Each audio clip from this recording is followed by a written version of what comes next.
And we are recording. Oh, there's she.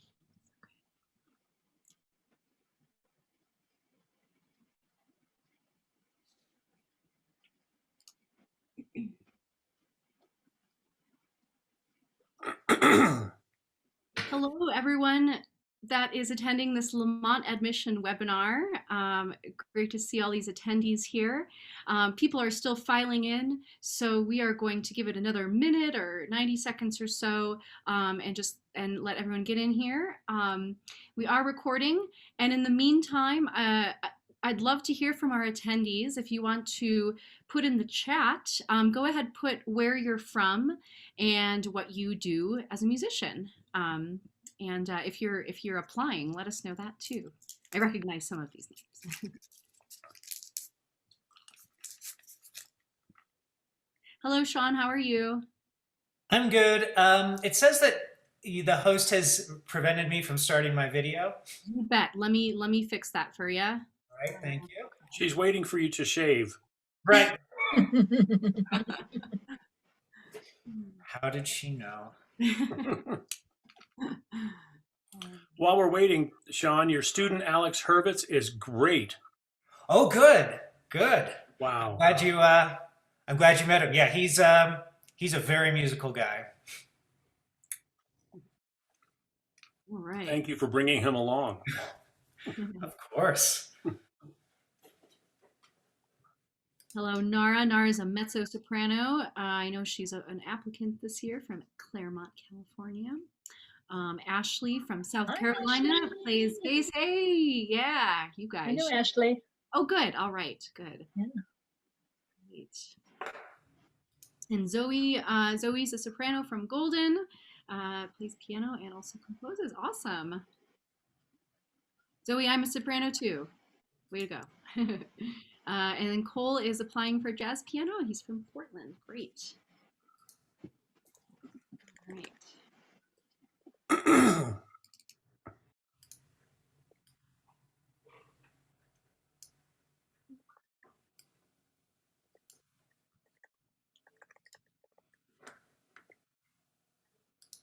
All right, well, let's get into it. My name is Angela Mitchell, and I'm the enrollment specialist for the Lamont School of Music, which means I'm essentially the recruiter for the school. And we have brought together a panel of wonderful professionals tonight. We are going to speak with these professionals, and we have the opportunity to ask them questions. And so to our attendees, I do have some prepared questions for them, but already start thinking about what questions that you want to answer. Okay, and with that, let me introduce you to who we have here tonight. So we have Art Bouton is professor of saxophone and co-chair of the Jazz Studies Department here at Lamont. Wave your hand when we introduce you. Susan Cahill is adjunct professor of double bass at Lamont, also serves in the Colorado Symphony. Sean Friar is new to our faculty this year. He is assistant professor of composition and chair of the composition department. Julie Thornton is adjunct professor of flute, also a member of the Colorado Symphony, the piccolo player, and as she's showing you there in her picture. And then finally we have Josiah Hamill, who is an alumni of the Lamont School of Music. In fact, he got his Bachelor of Music in 2016 and had a double concentration in organ and violin, right, Josiah? Awesome. That's correct, yes. And he's coming to us now from Indiana. So we're going to hear more from our faculty members. I'm going to stop sharing my screen for a second, and we're going to go into the next part. So we're going to start with Art. I'd like each of our panelists to give us your 2-minute or so professional summary. So who you are and what you do and how you got here. So let's start with Professor Bouton. I'm professor of saxophone and co-chair of jazz studies. I play most of the woodwinds. I specialize in saxophone. I sub with Susan and Julie's bunch, the Colorado Symphony, but I also play bass clarinet with the Opera Colorado and the Colorado Ballet. I've subbed with, performed with every symphony in the area on a regular basis, but I'm also a jazz musician. I 8 years ago, I founded the Colorado Jazz Repertory Orchestra, which is a group of professional musicians. It's the only professional jazz orchestra anywhere around. And I'm very proud of that group. We do not play clubs. We play concert halls, and we perform classic large ensemble jazz and also new music for large ensemble. As a soloist, I've commissioned, I don't know, 20 or 25 different works for various instruments and various styles. I play a lot of the Broadway shows. And my training is, after my undergraduate degree, I studied privately over the next 20 years with dozens and dozens of great musicians. So I think that's what I feel best about as my training as a musician, is just constantly taking lessons. And I've even told, even though I'm the saxophone professor, during the last year of this COVID pandemic, I've been taking serious flute lessons with the principal flute from the Colorado Springs Symphony. I just really enjoy playing. I enjoy learning.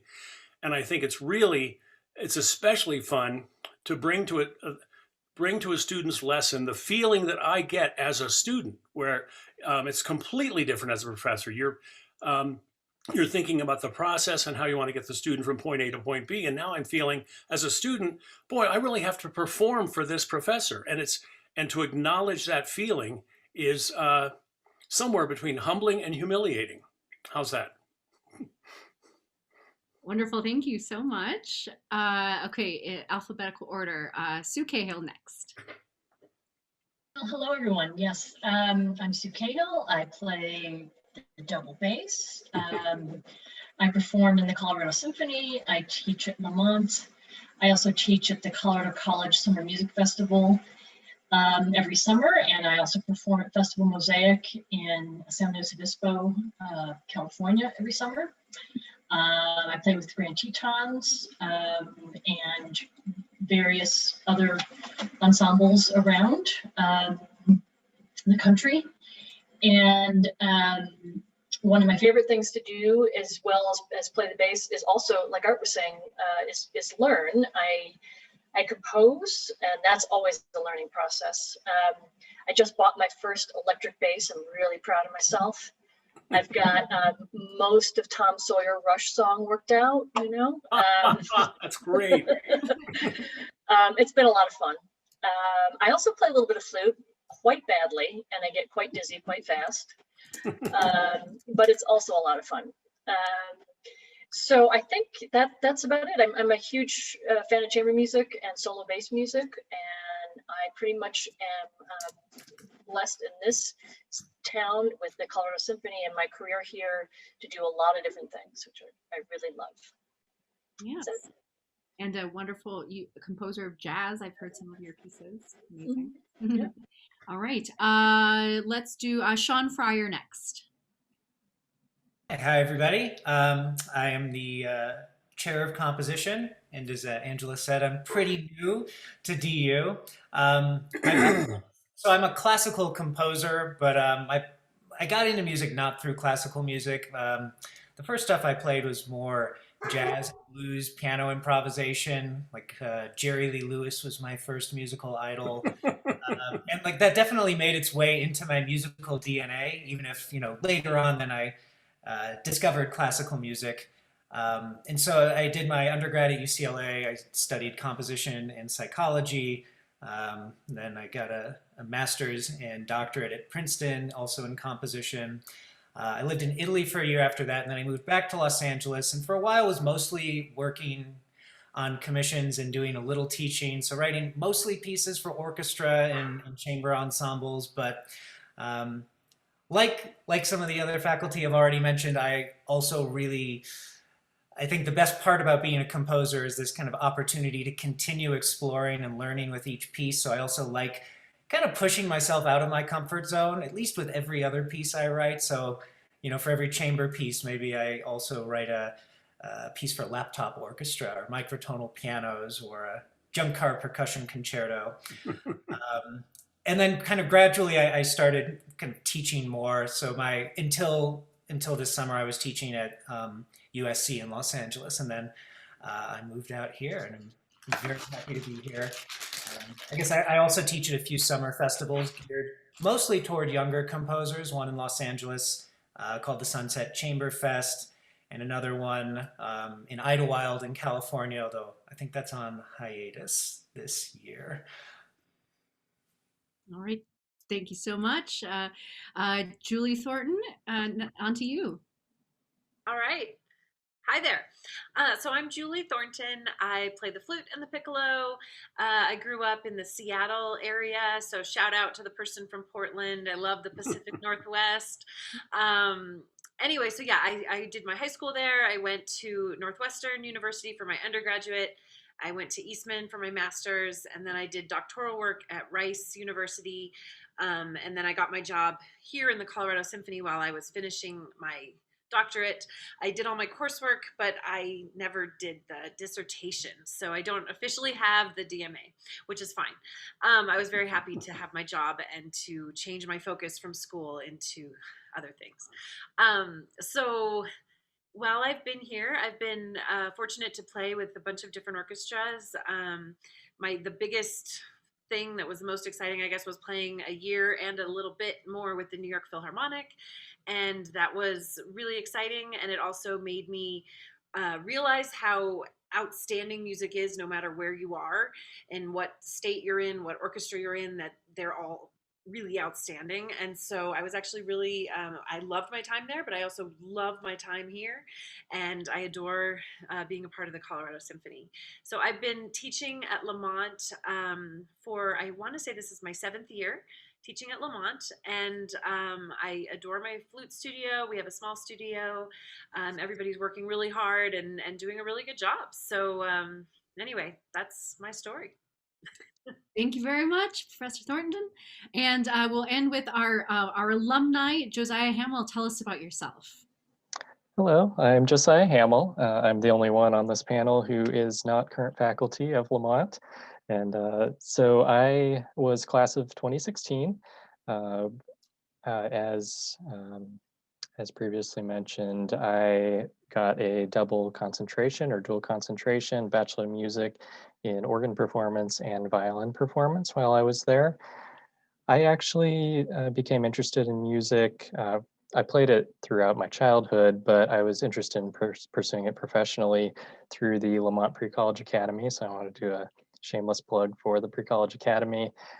Really became interested in attending Lamont at that point, attended for 4 years there, eventually moved to Yale University. I got my Master of Music in Organ Performance there. I also got the Certificate of Church Music Studies from the Institute of Sacred Music at Yale. And then moved to Indiana University. So I'm currently in Bloomington, and I did my first 2 years of doctoral work here, and with the whole COVID crisis and everything, I decided to put that on hold. And also my performing career has been a little spotty here and there. I still have plans and hopes to continue that performing career once things get a little more back to normal.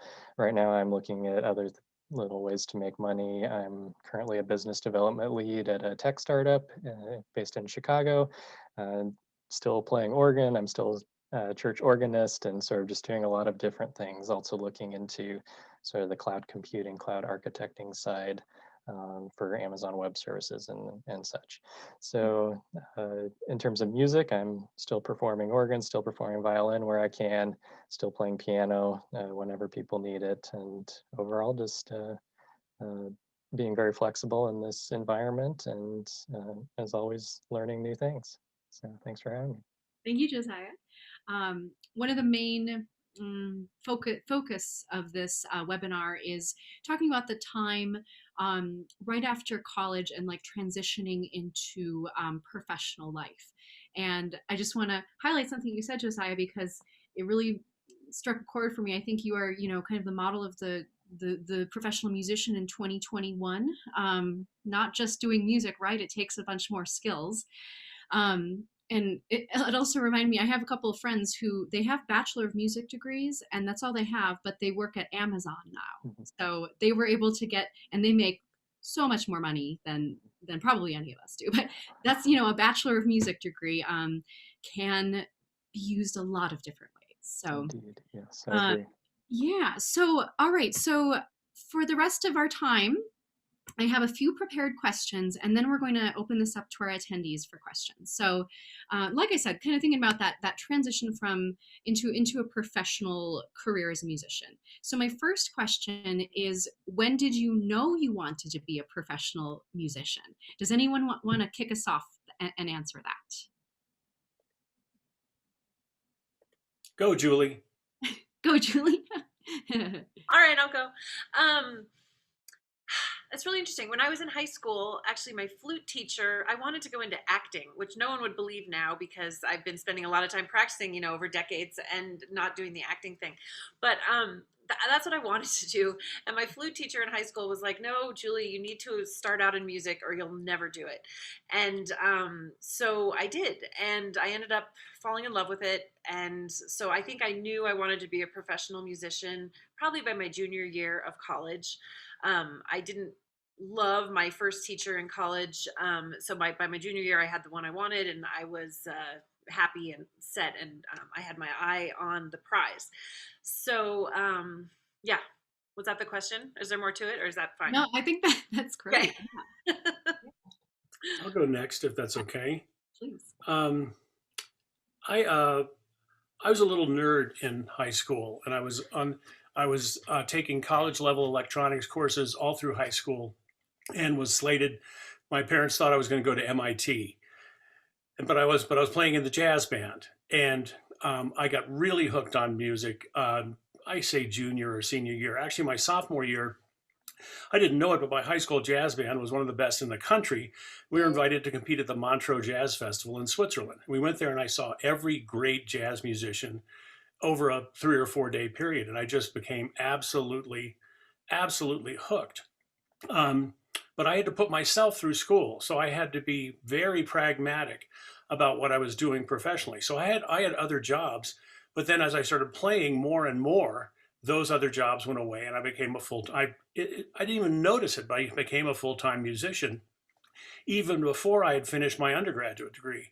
So I had to, I finished my undergraduate degree part-time and have been pretty much playing full-time ever since. Awesome. Yeah, who else wants to go? When did you know, when did you know you wanted to be a professional musician? I'll go ahead and go. I apologize if my internet is unstable because my 2 kids are in children's chorale rehearsal upstairs via Zoom. So we are all fighting for musical bandwidth right now. I never wanted to be anything else. I never had a plan B. I'm one of those people. I started out playing piano when I was 4 and had fully intended to really become a pianist until about my junior year in high school. I loved playing in an orchestra and I loved playing bass. But my piano teacher, I was trying to decide whether to audition on piano or bass. And my piano teacher laid down a bit of truth for me and said, you know, I think you should do bass. I was a good pianist, but she knew she was a really excellent teacher and very well trained, and she knew how competitive it was. And I think she also just sensed that I would be more happy being an ensemble player. And about that, she was completely correct. And so I continued to play piano all through college, which, by the way, is really, really useful because then you get to pass out of all those piano courses. But I focused on bass in college, and so yeah, that was just for me. There was never a plan B, which you can argue whether that was smart or not, but that's how I thought about it. Thank you. Josiah or Professor Friar? I can go.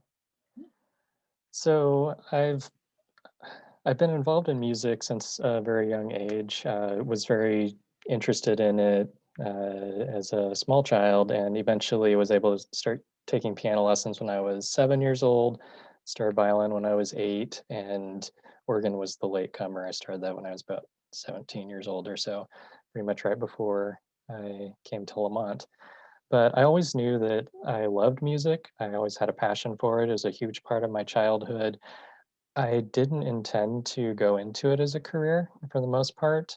And this was a sentiment that went through high school and even into what would have been my college application time after I graduated high school. I was originally planning to probably go into software development and not go to college at all because that was sort of the field that my parents, specifically my father, thought that I would be good at and would make good money. And my mom was not quite as convinced. She always felt that perhaps music was something that I should take another look at. And so it was her guidance that led me to that Lamont Pre-College Academy in the summer of 2012, I believe. And I went to that, was very enamored with all the different activities, the orchestras and the performances, and many of the professors there, specifically Kitty Knight, Richard Slavic, Linda Wong, they very much encouraged me that I should apply to Lamont and just see where it led. And through an extraordinarily unique application process that I do not advise anyone else doing, I started it in probably June or July of 2012 for a fall 2012 start. Um, Miraculously was able to get in, secure a spot, and by September I was moving into the dorm.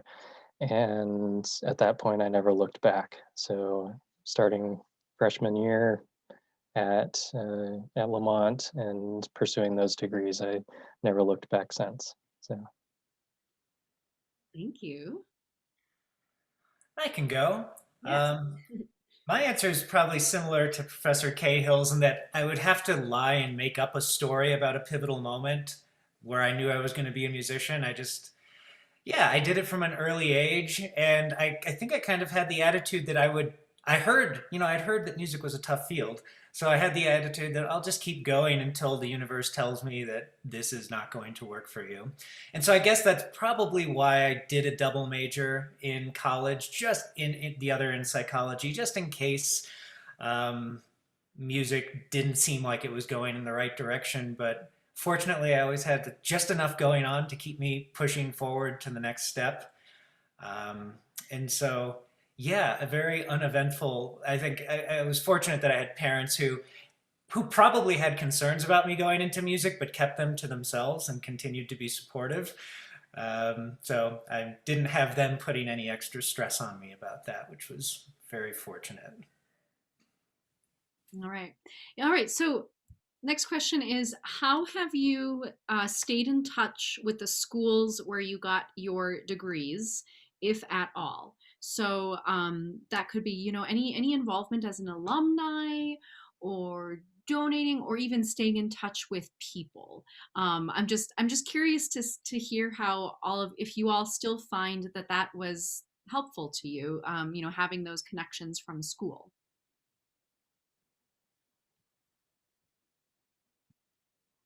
I guess I can start. Go ahead. Although I haven't, I'm kind of one who hasn't kept a lot in contact. I think just because of the career path and the focus it took to just get everywhere. I've definitely lost touch with a lot of people. I'm really excited because next weekend, Bonnie Boyd at Eastman is doing an alumni flute virtual event, and I'm really excited actually to see people that I haven't seen in decades. And but I do keep in touch with my teachers. I've always kept in contact with them, and so that's been a really important connection. And if I ever see anybody, from my undergrad or hear about them, we're always of course very happy to catch up and talk to each other, but I think everyone is so split up around the country that it's been hard to keep in contact with a lot of people. I think what you'll find when you go to college is you'll gravitate to a group of players and friends that you will then maintain contact with over the decades. I can go back to, there's a group of like 5 or 6 saxophones in my undergrad. We were all super serious, practicing wars, the whole thing. We've all done that stuff before, and we followed each other's careers over the years. All of us have been had several decades of professional performance and college positions and things like that. So I think the advice to people going to college is to look around you, find the best players, and gravitate to them, and just lock in. Yeah, that's great advice, Art. The bass world is unusual in that we're kind of a small world, and we have a International Society of Bassists that has a convention every 2 years, and I'm pretty active in that organization, and so I keep in touch with not only my teachers but a lot of my colleagues who went to school at the same time I did, as well as, and this is really the coolest part, people who came up, behind me. And then people who are ahead of me, a few generations. So if you play an instrument that has a society like that, I'd highly encourage you to join it right away. Actually, there's I mean, most of these societies have activities for high school kids, for college kids, and that's been, at least in the bass world, that's one of the best ways to get mentoring. We're starting a female bassist mentoring network. To connect with your teachers, to hear new pieces. And of course, I went to Indiana University, which is a huge bass school. And so many of the bass schools represent a lot at these societies. And so I love keeping in touch. And Facebook has been kind of helpful with that too, in terms of finding old colleagues that I had lost touch with. And I know younger kids like to really not do Facebook, but I'm telling you, in the music world, it's pretty darn important. It can be a great tool to really keep in touch, get mentorship, to be a mentor. So I encourage you to really explore that. Thank you. Yeah, sometimes I think this COVID has been a blessing and a curse in a way, because it has actually connected people electronically. But yeah, you can easily sit down and do lessons with somebody halfway across the world now. People are pretty skilled with that. So, Josiah or Professor Friar, did you have anything you wanted to add about keeping in touch with the places where you got your degrees? I can go. Yeah. So now that I'm on my third school, I would say that Lamont is probably the school that I've stayed in touch with the most, at least in terms of the students that I went through the school with. When I was there, I probably got to know almost everyone in the music school, and I still stay in touch somewhat with a lot of them. Again, with distance, with having moved across the country a couple of times already, that becomes difficult, and friendships and relationships drop off. But I know that if I were to move back to Colorado at some point in the future, that I have probably my strongest network of not only musician friends, but even those who started in music, went into a different field. Some are in finance, some are in the medical industry, but they're all still sort of in the Colorado area. And I know that I have that network of people. I have that network of musician friends. I know whom to contact for various things. If I want somewhere to practice, if I'm looking for gigs, or if I just want to catch up with someone. And I would say that is, again, probably my strongest community that I have out of the three. And there are probably reasons for that. I'd say sort of the Colorado environment, or the sort of personality of the region. People are very relational, and those friendships and connections are formed very easily, whereas back on the East Coast, it's a little more individualistic. So I found it more difficult to forge those same types of relationships. I do have some, but definitely fewer, and people move around a lot more. So I really enjoy that sense of community. And I would, probably a little long-winded here, but I would say that connections and networking are imperative for any industry, but for music, they're absolutely crucial. You will not survive without that. Get to know as many people as you can, try to help out as many people as you can, and try to collaborate and network with as many people as you can, and then try to nurture those as you move on in life. And that will always be mutually beneficial for everyone. That's great. And I would just add to that, I mean, I think like everyone has said, I've made a lot of friends from school. I think most of my best friends are from grad school still, and it doesn't really matter that we live all over the place now. And I think this idea of, I mean, networking is critical in music, but I want to say, like, for me, I think the most important part of networking is make friends with people, like, just hang out. Don't worry about what the bottom line is or what you're hoping to get. All of my, I mean, I've been fortunate. I've gotten to work with like major orchestras and things like that. But all of my favorite composing experiences have really been writing pieces for groups that have my friends in them.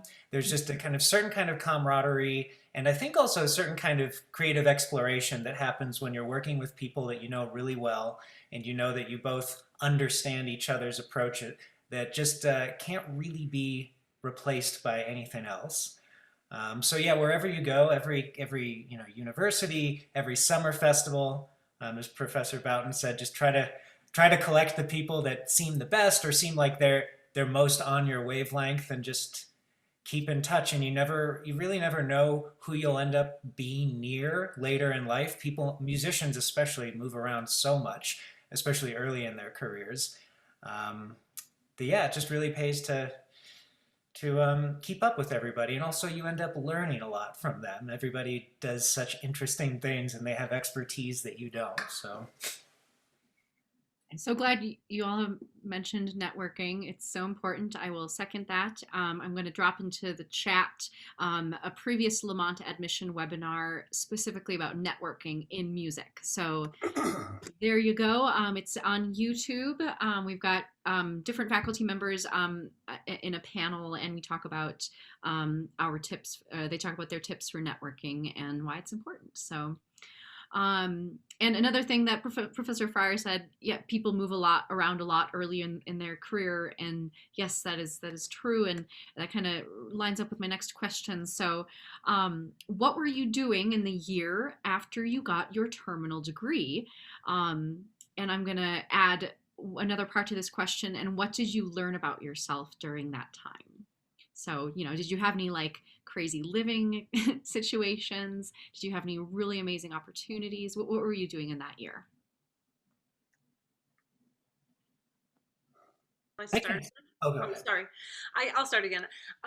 So I guess my last degree that I didn't finish, but that I was doing, was the DMA at Rice, and so after that, or while I was in that, I got my job here in Colorado. So that was in September when I won the audition, and then I started in October. So I just, packed up my car and drove out here.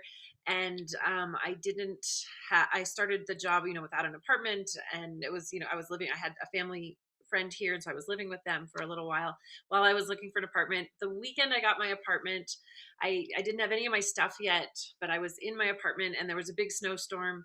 And we were driving home from a symphony concert and we barely made it home. I think they canceled the next day's concert because it was so much snow. And I was like, wow, here I am in an empty apartment.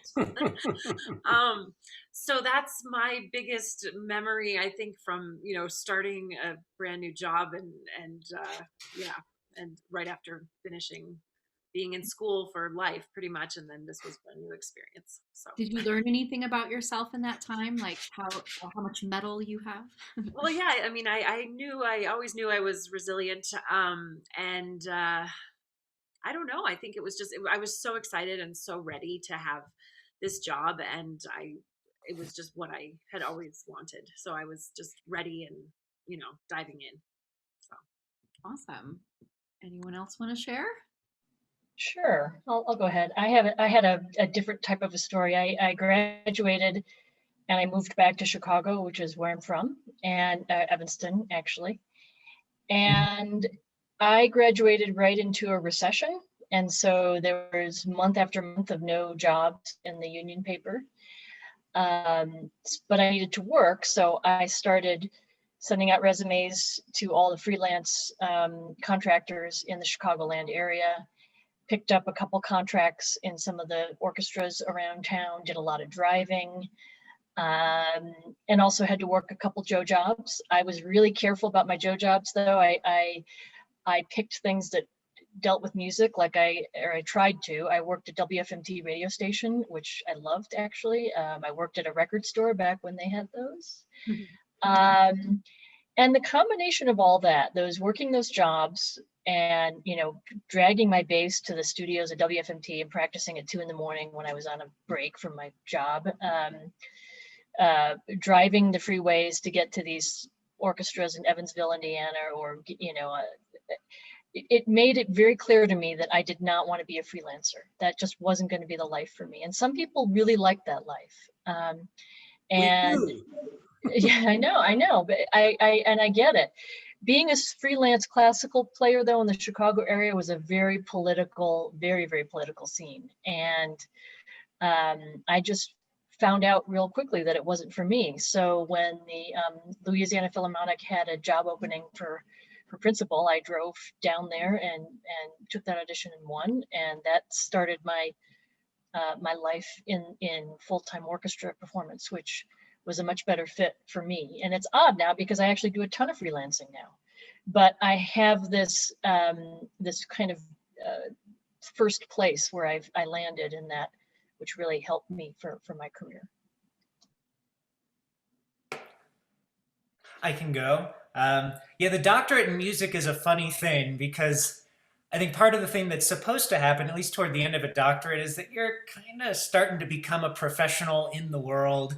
So that ideally there's more of a smooth transition between finishing school and whatever you do next. Unfortunately, sometimes if you overshoot, then the doctorate gets delayed quite a bit. So I was at a point, I think I was 4 years in, and I'd finished my coursework, and I was already working on my dissertation, had every intention of finishing it right then.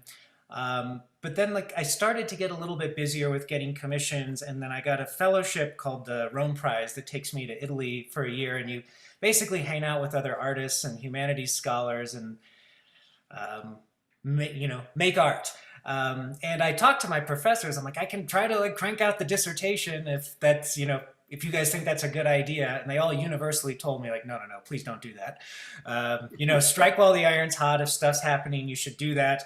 You can always finish your dissertation. And so I ended up, taking what they said to heart. And I think it was about 6 more years before I finished the dissertation. So yeah, I lived in Rome. And then I think the thing I learned there was that I had every intention of moving to New York, which was still kind of the biggest new music classical scene. And I think not living there and then for a year and just kind of getting away from that scene made me realize that I actually don't want to live there and that I didn't think I needed to. So I moved back to LA. And yeah, I think it was just kind of, in a way, I looked at it as a kind of freeing reset because I'd been very hardcore in school, straight through undergrad, straight into a master's doctoral program, and having a year where technically I wasn't finished, but I felt like I was finished to give me a breather, I think was an important kind of professional reset. Yeah. So then actually finishing the doctorate 6 years later kind of just felt like it was good. It felt good, but it was a formality in a way that didn't actually change my life very much, except a few letters added somewhere. Not bad, a year in Rome. No, yeah, I don't know if it will get better than that. Well, I was so involved playing professionally. I said that I wasn't even sure when I finished my undergraduate degree, and then when I went to the University of Redlands to start my master's, I already had a pretty good reputation in the LA area, and they hired me as the saxophone professor. So actually, when I got my terminal degree, though, I was playing in the Air Force Academy Band in Colorado Springs, but I'd already taught at jazz camps and jazz festivals across the country. So when I received my terminal degree, I remember there was a family crisis, and I could not walk and wear the cap and gown and do that whole thing. I had to go to the registrar's office and go grab my diploma and probably go to a gig. So it wasn't like this big moment. So I think someday I'm going to just have a ceremony and do that by myself. Do it. I love it. Josiah, our most recent graduate. Yes. Well, like Professor Thornton and Professor Friar, I am also having that same situation with the doctorate. Like I said, I completed 2 years. It would be 3 years of coursework and probably another 2 years after that for exams and for the dissertation. But like Professor Friar, I went straight from undergrad to master's to doctorate, and here I am having my first little break after being in college. And honestly, it ended very abruptly with the pandemic in February and March. And my performance career was really taking off. I had won some pretty good competitions and had some performances, and was looking forward to traveling to Nuremberg, Germany for the what's called the Ion competition, which is in Nuremberg, which would have been sort of the zenith of my career thus far. And then, of course, COVID happened, everything was canceled, and all of a sudden I was sitting in my own living room contemplating life. So kind of went through a series of identity crises this past summer, eventually decided against continuing the doctorate and just sort of seeing what would happen as things progressed. So I've worked some odd jobs, worked as a bank teller. I eventually landed this business development lead spot in the startup, and looking into other avenues, and still just sort of waiting to get that organ performance career back if I can. And once that happens, I'll hopefully angle towards what my original goal was of getting on with one of the top artist agencies and sustaining a performance career in that manner. So Could I add something to that, Angela? I, Please? I tell my students and their parents too. I'll say that being a musician there's either a genetic marker for being a musician or it's a clinical addiction, and I'm serious about that. That it's if you can do anything else, you should do it, and you don't. And I think you don't have to be a full-time professional musician. That's really getting the brass ring. But if you can have music deeply involved in your life and have a chance to really to look back and say you spent X number of years really hitting it as hard as you can, that's very rewarding. Thank you for saying that. Yes, I completely agree. Okay, audience questions are next. So we're coming to you all next, our attendees. Please use the chat or the Q&A feature to put in your questions. And while you're doing that, I'll just reiterate something that Professor Bouton said about keeping music in your life and in a way you can't stay away from it. I had that own experience because I graduated with my undergrad. I got a music degree. I also got a business degree. And then I worked for 2 years in technology consulting. So nothing to do with music. The money was great. I paid off my undergrad loans. It was great. It was great to have a job in 2009, which was the recession. Um, and then I did that for 2 years, and then I actually I left that job. Well, first I auditioned for grad school and got into grad school, and then I left my job and got a master's in music. So yeah, it's not about the money if you're a musician. Usually, it's because you love it. So I think we all have been willing to risk uncertainty in our lives to do what we really love. So okay, great. So we've got a question from Nara. Okay, so she says, as was mentioned earlier, it's helpful to have skills outside of music to make ends meet. As someone who is interested in a double major or adding a minor to my performance major, I was wondering if that's an option here at DU. If it's possible, do you feel that's a reasonable time commitment? Well, Nara, like I just said, I myself did that in my undergrad, and it was just so worth it to graduate and have a whole extra skill set in something else, especially if it's something kind of related to music, if that's what you want to do. It's a great idea. And at Lamont, I'll just say a little more and then pass it on to our faculty members, but we make that possible at Lamont for you to do more than one thing. And we love it when you want to do more than one thing. We encourage it. We have a lot of students who double major in music and something else. And yeah, we just, if you decide you want to add a minor as well, that's an option, and that's certainly not a huge time commitment. Be prepared, if you're going to double major, to work really hard, to take the full maximum course load, and possibly tack on some extra quarters, maybe some summer courses and whatnot.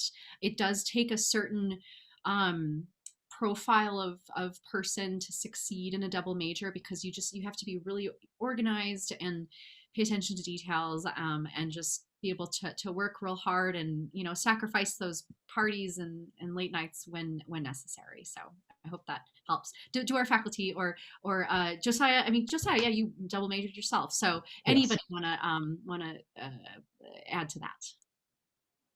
I can talk about it a little bit, just from my own experience. So my double major was kind of unique because they were both in music, which most people were doing the double major of music and something outside of music. And I will say it's definitely possible. I would say that most who started a double major eventually dropped one of them to a minor, just to make it a more manageable course load. I was one of the crazy ones that never did. Um, and it is indeed possible, if you take, you'll be taking full course loads, maybe even more than full course loads, and doing some summer courses as well, in addition to fitting in summer music festivals and you know different jobs and gigs that you may have. So it's definitely not for everyone to do a double major. I would say that if you're interested in it and you're going to start out that way, I'd say definitely declare that, and you can always drop one to a minor later on as you sort of get your feet on the ground. So there's a lot of flexibility there in terms of selecting the major minor status at DU, and that's probably the most popular thing that people have done. So Thank you. Yeah, and I'll just add to that. Nobody's going to care more about your academic career than you. So you will have advisors who help you determine what classes to take, but it is on you at the end of the day to make sure that you're satisfying all of the credits for that degree. And yeah, my experience was similar to Josiah's. I actually got a double degree, so I think ended up being more credits because I have a BM and a Bachelor of Science. So I had to be really on top of things, and I did it in 5 years. So yeah, it could end up taking you longer. Okay, question from Margaret Stiegler. I think this one is for Professor Friar. Have you ever had composition students work with dancers in the Denver area? Well, that's a little tricky for me to answer since, as I said, I'm pretty new here and there hasn't been a whole lot of big music and dance productions in the last 6 months. Um, so I know I can say we have a student right now who's writing a piece for dancers. I'm not sure exactly when that will happen, but um, I mean, I think the answer is like that could absolutely happen. Denver's a big city with a thriving art scene, and I think there'd be lots of opportunities for composers to work with dancers, and maybe when things get I can a add to little that bit if back to it's normal. helpful. Yes, probably everyone here can say more about the Denver dance scene than I Our can. director of recording and production, Michael Schulz, is also a composer of electronic music. And for 4 years now, he's composed productions for the Boulder Ballet. So he would compose the music, but then there was not CGI, but another component to it. What is the thing where they put the ping pong balls on your bodies and they're motion tracking? Motion Yeah, capture? Yeah. motion capture. Thank you for that. Column. Yeah.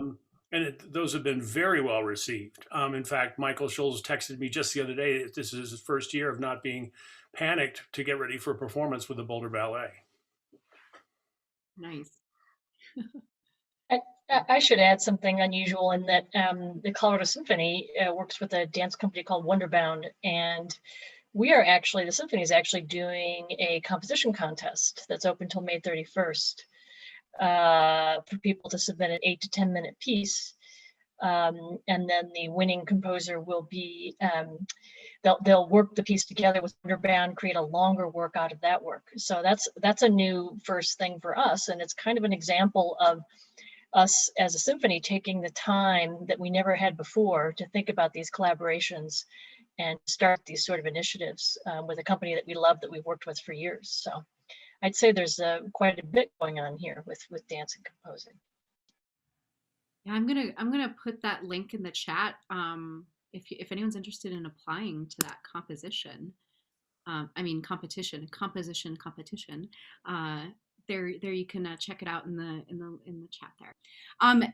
Nara's one has a question for Josiah. How was the transition from DU into your graduate degree, and what was something that you learned or wish that you knew going into your master's? That's a big question. Very good question. And I will say that my transition from DU to Yale was probably a little unique.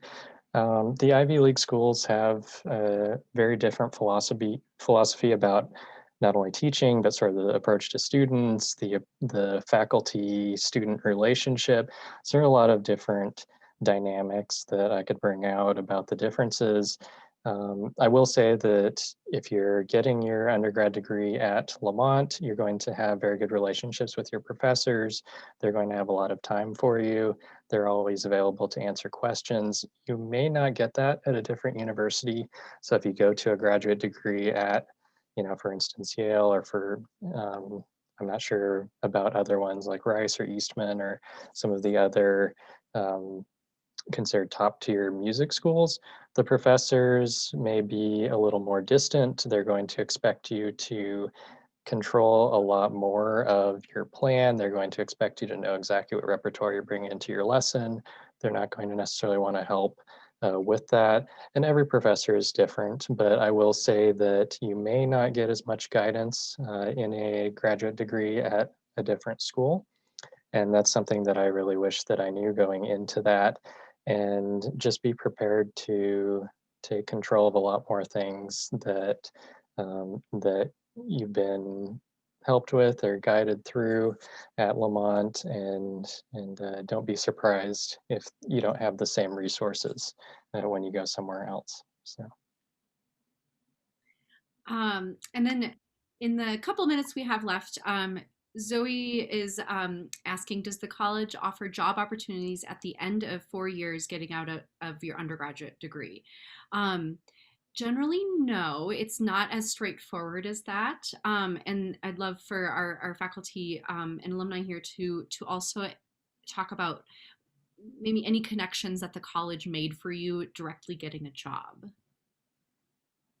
I can speak to that because it was the way I was raised up in my undergraduate, that my professors at IU were very much involved in making sure that when I left the school, I had opportunities. I feel that's part of what I'm teaching in the 4 years or the 2 years that a student is here. And so, and I actually have had 2 students recently do independent studies with me on creating their online profiles, their online music teaching studios. And that's been a really rewarding, and that's basically, very high level career counseling, I guess is what you could call it, with a tech component. And then I've also really helped students to figure out what opportunities to go for, looking over their resumes, making sure everything's polished, making sure they're ready for auditions, all of these things. I mean, it's pretty much in the applied music field. I'm sure all my other professors here would agree, it's part of the package that we want to see you succeed. Now, you have to do all of your work, of course, too, but we're very much invested in that. And like Josiah was saying, at a smaller school like Lamont, you get a lot of individual attention in that direction. And so that's something that I did get at IU, but still there are 30 other bass players. So it definitely, I feel like we have a lot to offer in that area. I might add that it's not that we offer job opportunities at the end of the 4 years. We're offering job opportunities while you're here. I plug my students into performances across town, and I also contract a lot of work. So my top students know that what they're doing is they're developing their professional profile so that they can go straight into that job market. Yeah, I would agree that it's really an ongoing thing from the first week you arrive. I think especially for composers, there's so many different things you can do as a composer. Some people are going to be set on going to graduate school from the beginning. Other people might want to, go more into production or engineering. Some people might want to try to be freelance composers. And there's a kind of different career path, and I think different things that would be really important to do depending which path you would like to go down. And I think a big part of the teacher's job is to kind of guide you toward that the whole time so that there aren't surprises at the end or you find out that you should have been doing things that you weren't doing. And so a lot of I think little opportunities, whether it's getting connected with, a teaching gig or a commission or a summer festival, those kinds of things just crop up constantly throughout your time in the degree. Yeah, and then real quick, just the last question here is from Margaret. For you, Professor Friar, as a composition major, what piano playing opportunities will I have? So yeah, what kind of performing and playing opportunities can composition majors do?